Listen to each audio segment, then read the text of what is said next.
جن لوگوں کو لیفٹیننٹ جنرل کے عہدے پر پروموٹ کیا تھا ان میں سے ایک جنرل سید عاصم رضا بھی تھے، اور اگر یہ پروموٹ نہ ہوتے تو چند ماہ بعد ریٹائرڈ ہو جاتے. تو قسمت کی دیوی بڑی مہربان ان کے اوپر ہوئی ہے، اور یہ جو پروموشن ہے یہ 3 سال کے لیے، یعنی C D F army chief کی سفارش پر پرائم منسٹر نے تعینات کی تصویر بھی آپ نے دیکھی ہوگی. اور اس کی ایک اہم بات یہ ہے کہ یہ مزید 3 سال بھی اس عہدے کو بڑھایا جا سکتا ہے، ایکسٹینشن انہیں مل سکتی ہے، اور یہ فیصلہ عدالت میں چیلنج بھی نہیں ہو سکتا. آرمی ایکٹ کے تحت جو اس عہدے پر تعینات شخص ہوگا اس کی ریٹائرمنٹ کی عمر اور دیگر ضوابط اس کے اوپر لاگو نہیں ہوں گے، ان شرائط کا ان کے اوپر اطلاق نہیں ہوگا. یہ 27ویں ترمیم کے بعد جو امینڈمنٹس تھی اس کے نتیجے میں یہ چیزیں آپ کے سامنے آئی ہیں. اب 2 چیزیں میں آپ سے عرض کرتا ہوں. یہ ہے بنیادی طور پر 6 لانسر یعنی آرمڈ کورس سے تعلق ہے جنرل سید عاصم رضا کا. 22واں OTS کورس جو تھا اس سے ان کا تعلق ہے، اور 7 لیفٹیننٹ جنرل کچھ ماہرین کے مطابق، بالخصوص میں بھٹی صاحب کو، ممتاز بھٹی صاحب کو دیکھ رہا تھا، وہ بتا رہے تھے وہ سپر سیڈ ہوئے ہیں. میرے پاس ان کی فہرست بھی ہے جو پبلکلی اویلیبل ڈیٹا بھی ہے. یعنی اس وقت جو DGIS ہیں لیفٹیننٹ جنرل عاصم ملک، پہلے ہی وہ توسیع پر ہے نا، توسیع دی گئی انہیں اپنی ملازمت میں. وہ چیئرمین، کیونکہ وہ تو 3 سٹار ہے، 4 سٹار بن گیا تو اس کا مطلب وہ سپر سیڈ ہو گئے. Chairman NDMA lieutenant general Inam Haider, corps commander Lahore lieutenant general Fayyaz Hussain Shah Sahab, corps commander Mangla lieutenant general Noman Zakaria, بڑی کمپیٹنٹ جرنیل، army air defence commander lieutenant general Zafar Iqbal, اور military secretary lieutenant general Shahid Imtiaz. یہ بھی بڑے اہم تھے. شاہد امتیاز صاحب بڑی اہمیت کے حامل شخص تھے. تو یہ جو 7 لوگ ہیں یہ ہوتے ہیں سپر سیڈ. کچھ جگہوں پہ احسن گلریز صاحب کا بھی نام لکھا ہوا ہے جو ملتان کور کے ہیں، لیکن مجھے یہ کنفرم نہیں ہے کہ کیا وہ اس کھاتے میں آتے ہیں یعنی ہیں. وہ بھی 80ویں لانگ کورس کے. تو 80واں لانگ کورس جو ہے وہ فارغ ہو رہا ہے آہستہ آہستہ. یہ جو تقرر، تبادلے اور پروموشنز کی کہانی ہے، جو میری معلومات ہیں ریسنٹلی جو 96واں لانگ کورس تھا اس کے جو بریگیڈیئر تھے وہ میجر جنرل پروموٹ ہوئے ہیں، کئی ایک ریسنٹلی اس فیصلے سے پہلے. تو اس کا مطلب ہے کہ جو اوپر لیفٹیننٹ جنرل ریٹائرڈ ہوں گے، یہ سپر سیڈ ہو رہے ہیں، جن کی مدت ملازمت ختم ہو رہی ہے، 18-20 ماہ سے ان کی تقرریاں نہیں ہو رہی تھیں، تو اب NSC لگنے کے بعد وہ سلسلہ بھی شروع ہوگا.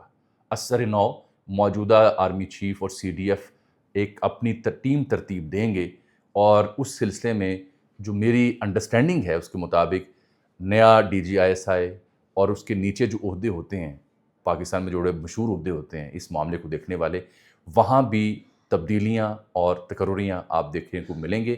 جو نام بڑے مشہور ہوئے پچھلے چند برسوں میں، میرا خیال ہے کہ ان کے لیے شاید پروموشنز یا مزید تقرریاں ممکن نہ ہو پائیں. یہ ایک میرا خیال ہے، یہ یاد رکھیے گا. تو سمجھدار لوگوں کے لیے اشارہ کافی ہے، باقی اللہ جانتا ہے جی، اللہ بہتر سمجھتے ہیں ان معاملات کے اوپر. یہ تھی اہم ترین ڈیولپمنٹ، جس کے بعد ہم آگے بڑھتے ہیں. یہ کور کمانڈر لاہور بھی رہے ہیں فیاض غنی کے بعد، اور یہ ہیوی جو انڈسٹری ہے آپ کی ویپنز کی، ٹیکسٹا والی، اس کو بھی دیکھ چکے ہیں. CGS بھی رہے عامر رضا صاحب. سو گیم از آن. سمپل سی کہانی میں نے آپ کو یہ پیش کرنی تھی. اب آ جاتے ہیں دوسرے معاملے کے اوپر. یہ جو دلی کی صورتحال ہے وہاں جنتر منتر چوک کے اوپر، اس کی اپڈیٹ پہلے مجھ سے سن لیں. وہ جو آشوتوش رنکا جی ہیں، جو ترجمان ہیں ان کے کاکروچ جنتا پارٹی کے، کل رات آپ نے نریندر مودی کی ایک سیلفی کے اوپر ویڈیو دیکھی. میری اطلاع یا معلومات یہ ہیں کہ مودی اس احتجاج کی ہیٹ اس نے فیل کی. پہلے پہل نریندر مودی، اس کی حکومت، اس کی سرکار اور اس کے میڈیا نے اس کو گھاس نہیں ڈالی کہ ہم اسے ڈیل کر لیں گے، لیکن والیوم اتنا بڑا ہوا، احتجاج کا دائرہ کار، اس کی ہیٹ اتنی تھی پوری دنیا تک جب محسوس ہوئی، تو مودی مجبور ہوا ایک ویڈیو پیغام جاری کرنے کے لیے کہ ہم ان کی کنسرن کو ایڈریس کریں گے. اور وہ جو سیلفی فریم ہے، یہ میں آپ کو سائنس سمجھانا چاہ رہا ہوں. جو لوگ ڈیجیٹل میڈیا اور کمیونیکیشن سائنس کو سمجھتے ہیں، یہ مودی کو تجویز کیا گیا تھا کہ کیونکہ جین زی ہے، سیلفی میں کلوز اپ میں ویڈیو جاری کریں تو اثر ہوگا، بجائے اس کے کہ آپ کیمرے دوردرشن کے یا پرائیویٹ میڈیا کے ایک فریم میں لگائیں تو وہ فارمیلٹی لگے گی. انفارمل آپ ہو جائیں مودی جی، اور اپنے موبائل سے اسے آپ کیچ کریں اور وہ ویڈیو جاری کریں. تو کانسیپٹ مودی کے پیچھے یہ تھا کہ یار یہ یوں منہ پہ کیمرہ چڑھا کے تو میں ویڈیو پیش کرتا ہوں، تو اتنا بڑا تھوبڑا آ رہا ہے اور وہ بات کر رہا ہے. ہوا یہ ہے کہ یہ جو آشوتوش رنکا ہیں، ترجمان کاکروچ جنتا پارٹی کے، ان کی ملاقات ہوئی وہاں پہ یونین منسٹر جو JP ناڈا اور جتیندر سنگھ سے، اور وہاں انہوں کو یقین دہانی کروائی گئی کہ جو سرکار ہے دلی میں بی جے پی کی، وہ جو ان کے کیندریہ شکشا منتری یعنی وزیر تعلیم ہے دھرمیندر پردھان، ان کے استعفے کی مانگ کر رہے ہیں نا یہ کاکروچ والے. پرچہ جب لیک ہوا 22 اسٹوڈنٹس کی ہتیا ہوئی، یعنی انہوں نے اپنی جان لی، تو اس کے بعد کل دوپہر تک کا یہ وقت دے رہے ہیں بھارتی حکومت کو. بھارتی حکومت نے انہیں گرین سگنل دیا ہے کہ ہم آپ کے مطالبے پر کان دھرتے ہوئے وزیر تعلیم کے استعفے پر غور کر رہے ہیں، کل دوپہر تک کا ٹائم دیں. انہوں نے کل دوپہر تک کے ٹائم کو ایک وارننگ سائن کے طور پر لیا. کولکتہ تک یہ احتجاج پھیلا ہوا ہے. یہاں دلی میں جو میٹرو سروس ہے وہ بند کر دی گئی ہے. دلی سینٹرل میں انٹرنیٹ سروس بند کر دی گئی ہے. اداکاروں سے لے کے بڑے بڑے معروف چہرے نام، یعنی انڈیا کے حوالے سے ایک ہی خبر ہے جو وائرل ہو رہی ہے، اور وہ یہ جنتر منتر کے مقام پر لوگوں کا احتجاج ہے. میں نے کل بھی آپ سے عرض کیا تھا کہ جو پاکستان کی صورتحال سے اس کی مماثلت تلاش کرتے ہیں، کئی قدریں مشترک ضرور ہیں، لیکن بہت بڑا فرق ہے. یہ ایک آرگینک انڈیجنس اٹھنے والی تحریک ہے عوام الناس کے لیے کی وجہ سے، اور یہ پولیٹیکل ایکٹیوسٹ جو ہیں وہ فیول نہیں بن رہے کسی سیاسی جماعت کے لیے. سیاسی جماعت کا دھرنا، سیاسی کاز کے لیے دھرنا، ورکرز کا دھرنا اور انڈیجنس آرگینیکلی سوسائٹی کے اندر سے لاوا ابلنا، یہ دو مختلف چیزیں ہیں، لیکن مماثلتیں ہیں، قدریں مشترک ہیں. اس کے اوپر میں نے کہا تھا ویکنڈ پہ غور کریں گے تفصیل سے. تو بہرحال یہ کل دوپہر تک کی ڈیڈ لائن دی ہے کاکروچ جنتا پارٹی نے نریندر مودی کو کہ بندہ استعفیٰ دے ورنہ بات نہیں ہوگی. لطیفہ یہ بھی سنیں نا، وہ ان کے وزیر داخلہ نے، میرے امیت شاہ نے کہیں کہا کہ جی یہ پاکستانی فنڈڈ لوگ ہیں، پاکستانی لوگ ہیں جو یہاں کے احتجاج کریں. یہ جین زی کا احتجاج بہت ڈفرینٹ ہے، یہ میں آپ سے سمجھانا چاہ رہا ہوں. آپ نے ریلیں دیکھی ہوں گی. ایک بچہ اٹھا گھنگرالے بالوں والا، وہ کہنے لگا کہ جناب اس بات پہ استعفیٰ دو. ہاں اگر ہم پاکستان سے آئیں یا پاکستانی فنڈنگ ہوئی تو تم تو ناکام اور نکارہ وزیر داخلہ ہو.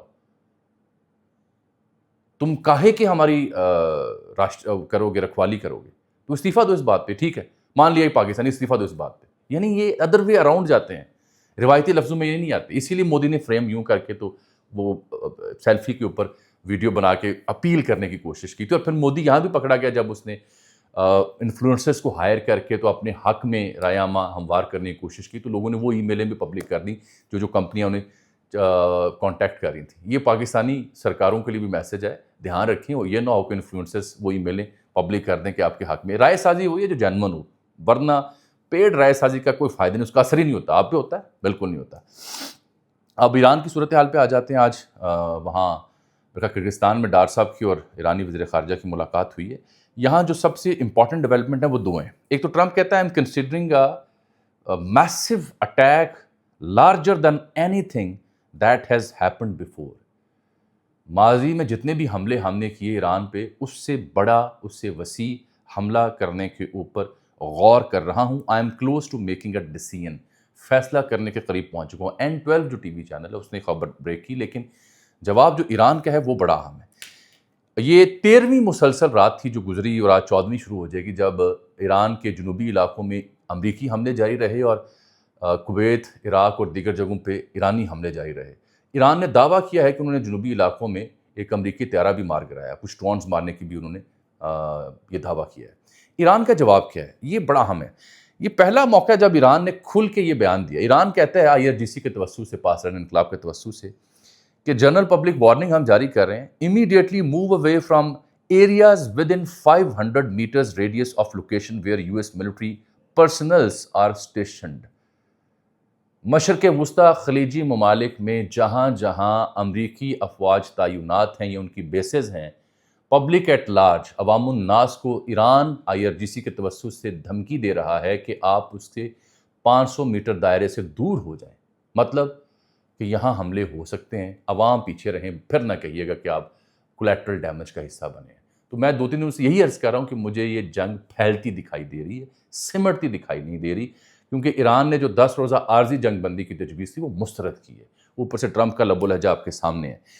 یہ کہانی اس لیے اہم ہے جو میں کہہ رہا ہوں جنگ پھیلتی نظر آ رہی ہے کہ کلیش رپورٹ نے ایک خبر آج جاری کی ہے جو اس طرح توجہ حاصل نہیں کر سکی. میں اسے مستقبل کے منظرنامے سے جوڑ کر اس خبر کو پڑھ رہا ہوں، چاہے وہ اگلے روز اسرائیل کا جو ڈائسپورا کا وزیر ہے اس کا بیان ہو ایک پوڈ کاسٹ میں جو ہم نے ویلاگ کا حصہ بنایا، یا نریندر مودی کی خود کی تقریر ہو کنیسٹ اسرائیلی پارلیمان میں، یا آج کی ڈیولپمنٹ جو کلیش رپورٹ بتا رہا ہے. آج کی ڈیولپمنٹ کیا ہے کہ U A E nears completion a secret military base in Somaliland. Somaliland جو اسرائیل، بھارت اور دیگر قوتوں کے تعاون سے صومالیہ کے اندر سے نکالا گیا ہے ملک، وہ وہاں ایک سیکرٹ بیس جو ہے وہ متحدہ عرب امارات بنا رہا ہے. یہ ذہن میں رہے کہ اسرائیلی ڈائسپورا منسٹر اور مودی نے کہا تھا کہ نئے اتحادیوں میں اسرائیل، امریکہ، صومالی لینڈ، گریس، سائپرس یہ اتحادی ہیں. ترکیہ، پاکستان، سعودی عرب اور مصر کے جواب میں. تو وہاں صومالی لینڈ کا جو سو کالڈ وزیر اعظم ہے اس نے اسرائیل کا دورہ بھی کیا ہے، اور وہاں بھی یو اے انویسٹمنٹ کر رہا ہے. ملٹری بیس بن رہی ہے جہاں پہ نام ہے باربرا ایئرپورٹ کے قریب. 10 ماہ ہو چکے. ایئر ڈیفنس سسٹم، بنکرز اور ڈرون ہینگرز وہاں پہ بنائے جائیں گے. یہ جو ڈیولپمنٹ ہے اس سے دیکھ کے نہیں لگتا کہ باب المندب کے علاقے ہوں، آبنہ ہرمز کے علاقے ہوں، مشرق وسطیٰ کے معاملات ہوں، یہ جلد ہینڈل ہوں گے. یہ جلد ہینڈل نہیں ہوں گے. اردن، بحرین اور عراق کا علاقہ اربیل جہاں پہ انہوں نے حملہ کیا ہے ایران نے، اور ٹرمپ نے اب نئی وارننگ جاری کی ہے ایران کے لیے کہ اگر آپ نے دوبارہ کسی شپ ویسل کو ٹارگٹ کیا تو جو آپ کے اثاثے ہم نے فریز کر رکھے ہیں اس سے رقم لیں گے اس کے نقصان کے اوپر. ایران اس کو مسترد کر رہا ہے، اس کے اوپر احتجاج کر رہا ہے. بہرکیف مجھے آج کے لیے اجازت. اللہ حافظ.